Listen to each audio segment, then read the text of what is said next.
আমরা যে কি ভয়ে ভয়ে থাকি আপনাদেরকে বোঝাতে পারবো না। সো আমি একদম লেটেস্ট একটা ঘটনা বলি। কালী পুজোর দিন সরবর্দী উদ্যানে ভিতরে একটা কালী মন্দির আছে, সেখানে একটা অবভিয়াসলি সেখানে একটা পুজো হচ্ছিল এবং অনেক অনেক লোক এসেছিলেন এবং অনেকে তাদের মোটরসাইকেলগুলি গেইটের ভিতরে রেখেছিলেন।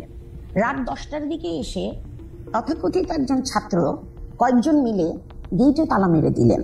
তো তাদেরকে বলা হলো যে আপনারা গেইটে তালা মারছেন কেন? বললো রাত 10টা বেজে গেছি তাই আমরা তালা মারছি। আপনারা কি? আমরা পিক্টোরিয়াল টিমের সাথে কাজ করি।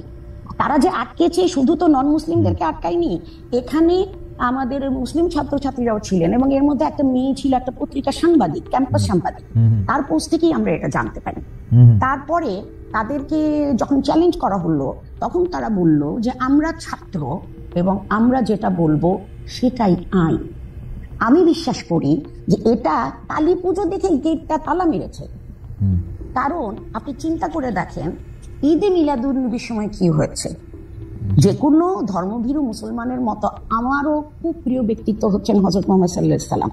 আমি মনে করি উনি একজন আদর্শ মানুষ ছিলেন।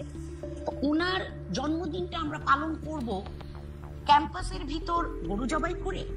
এটা কি ঠিক জায়গা? ক্যাম্পাসের ভিতরে আপনি গরু জবাই করবেন?